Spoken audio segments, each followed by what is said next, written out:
Guys, welcome back to my channel. నేను మీ శ్యామ్ ప్రసన్న. ఈ మధ్యన నేను రీసెంట్గా పాల్వంచకి వెళ్ళాను. అక్కడ అక్క వాళ్ళు ఉంటారు. అక్క వచ్చేసి పెద్దమ్మ గుడికి తీసుకెళ్తుంది. ఇదేనండి పెద్దమ్మ గుడి అంట. ఇక్కడ వీళ్ళు దుర్గమ్మ గుడి అని కూడా అంటున్నారు. ఈ హిస్టరీ అయితే నాకు తెలియదు. ఒక్కొక్కరు ఒక్కొక్కలాగా చెప్తున్నారు. నేను గూగుల్ చేసి చూపిస్తే నాకు రెండు తీర్ల చూపించింది. ఒకసారి ఒక కథ, ఒకసారి ఒక కథలా చూపించింది. నేను వాటిని స్క్రీన్ షాట్ తీసి వీడియో లాస్ట్లో నేను యాడ్ చేస్తా. గుడి అయితే చాలా బాగుంది, మంచి విశాలంగా ఉంది. అన్ని గుళ్ళో లాగానే ఇక్కడ కూడా నవగ్రహాలు ఉన్నాయి, కానీ కొంచెం స్పెషల్గా ఉన్నాయి. అందుకనే వీడియో తీసా. మీకు ఎట్లా అనిపించింది? నెక్స్ట్ మేమైతే ప్రదర్శనలు చేస్తున్నాం.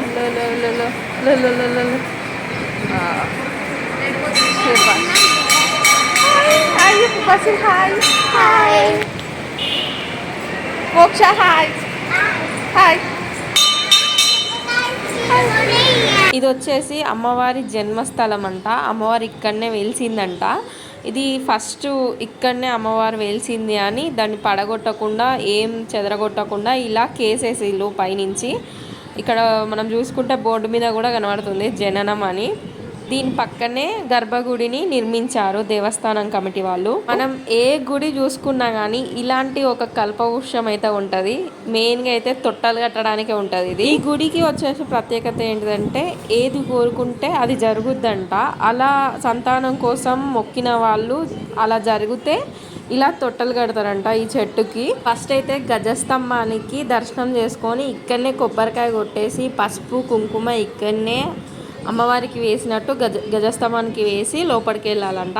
ఇక్కడ వీళ్ళు కోలం కూడా కోస్తున్నారు. అమ్మవారికి నైవేద్యం లెక్క కోలను మేకను సమర్పిస్తారంట. నెక్స్ట్ నేను సేమ్ ఇప్పుడు చెప్పినట్టు గజస్తంభానికి పూజ చేస్తున్నా. మనకి ఇక్కడి నుంచి చూసుకుంటే క్లియర్గా అమ్మవారి ఫేస్ అనేది మంచిగా కనబడుతుంది. లోపల ఇంకా గర్భగుడికి వెళ్ళిపోయి దర్శనం చేసుకునే అవసరం లేదు. నేరుగా అమ్మవారే మనకు దర్శనం ఇస్తుంది. నాకు ఇంకో డౌట్ వచ్చింది ఏంటంటే లోపల నుంచి వీడియో తీయనిస్తారో లేదో అని నేను బయట నుంచే వీడియో తీసా. లోపల అమ్మవారు అయితే ఇలా ఉన్నారు.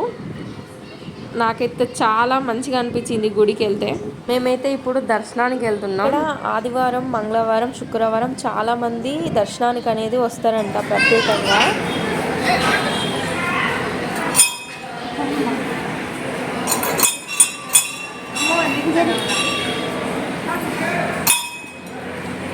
ఇది జరుగు ఒకసారి పట్టుకొని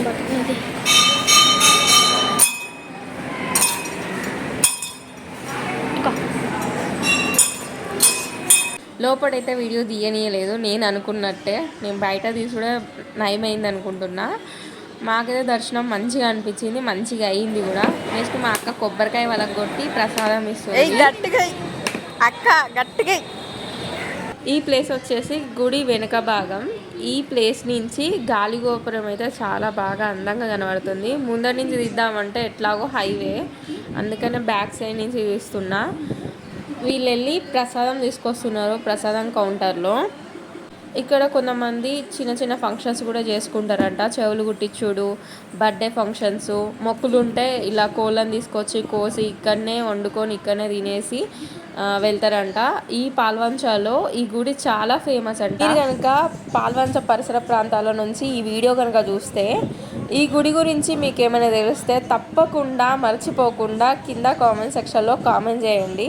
ఎందుకంటే నాలాగా తెలియని వాళ్ళకు తెలుస్తుంది. చేస్తే మాత్రం 2 హిస్టరీస్ చూపిస్తుంది. ఏది నమ్మాలో ఏది నమ్మొద్దో కూడా తెలియట్లేదు. అందుకని నేను స్క్రీన్ షాట్ అన్నా కదా, కాదు స్క్రీన్ రికార్డ్ పెడతాను.